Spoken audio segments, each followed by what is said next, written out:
Hi there, my name's Phyllis Solomon and I'm with JCA Interages, and this is our interview project, and we're really excited to have Daniel and Fran today. So I'll let them take it away and welcome you guys both. Go ahead, Daniel.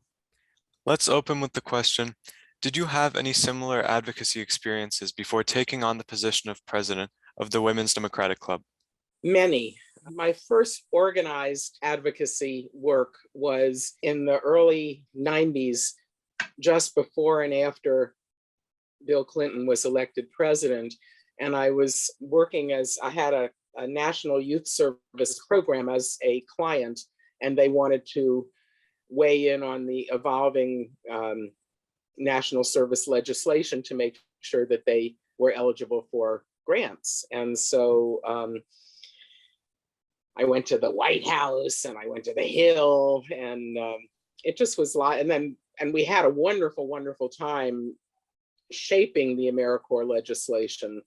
And actually, you all at JCA should be grateful to us because I and the person who headed up the advocacy work for the YMCA of the USA were able to get funding for community-based service learning organizations.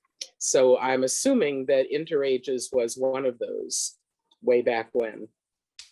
That's really a great cause. And I've once you get a taste of influencing legislators, it's hard to stop. So from then on, I did that for about 10 years with the Youth Volunteer Corps of America, and then did some other advocacy work on behalf of a coalition of AmeriCorps grantees, and then a number of other national service projects. And then as a retiree, I was the head of our neighborhood association. I did advocacy. And then at Blair, I was the head of the PTA, and we advocated for various programs and funding and changes and stuff. So you seem to really enjoy these advocacy experiences, working toward a common goal. Yeah, it gives you a sense of power to be able to make the world better in a way that you think is important. Yeah. Do you think you grow as a person from these experiences or learn new things? Oh, sure. I have a much more realistic understanding of how state, local, and not so much now national. I mean, I stopped Hill work a good long time ago because it got so contentious. And I know so much more about how those levels of government operate. Also about how to bring people together, sometimes to compromise to accomplish part of what they want, as opposed to none of what they want. Yeah. How long was your term in the position of president of the Women's Democratic Club? And would you say you're proud of your position?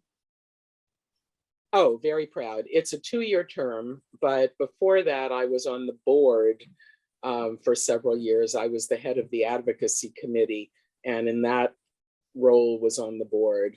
I've been involved with the Women's Democratic Club for a number of years. I'm now one term out from my immediate past presidency term, and I was still on the board then. I continue to be on the board, and I serve on the advocacy committees. So it's once you get hooked, it's a great organization, and I really support the work that we're doing. So yeah.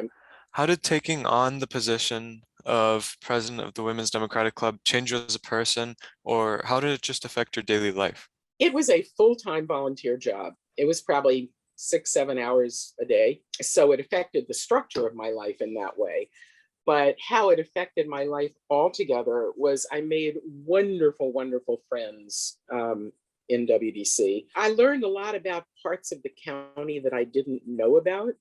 I mean, I grew up in Washington, D.C., and I lived my life in Montgomery County, and I learned a lot because we are a county-wide organization. So that was fun too. Yeah. What were some of the responsibilities you had as president of the Women's Democratic Club? I ran the board. I organized the board meetings. I structured the agenda.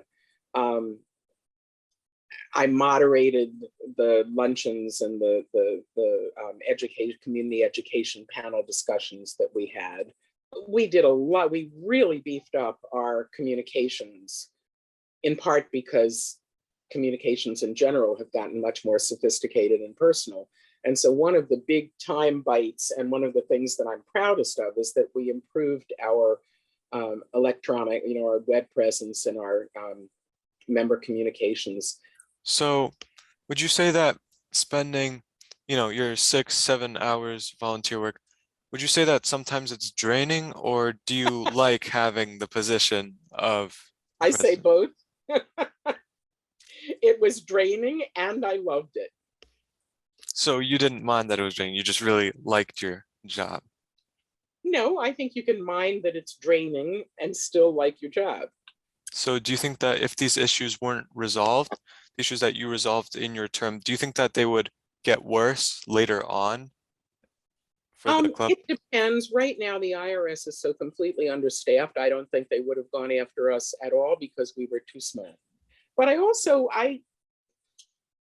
for a 60s, the 70s rebel, this sounds terrible. I believe in following the law, unless there's a reason not to.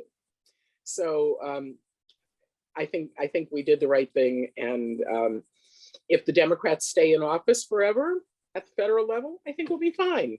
But I don't think we can count on that. So what kind of impact would you say the Women's Democratic Club has on today's society? I think one of the most important things, and particularly in the last couple of years, is the work we've done with voter registration, with Get Out the Vote, just getting people to understand how important elections are, getting people more aware of what candidates stand for.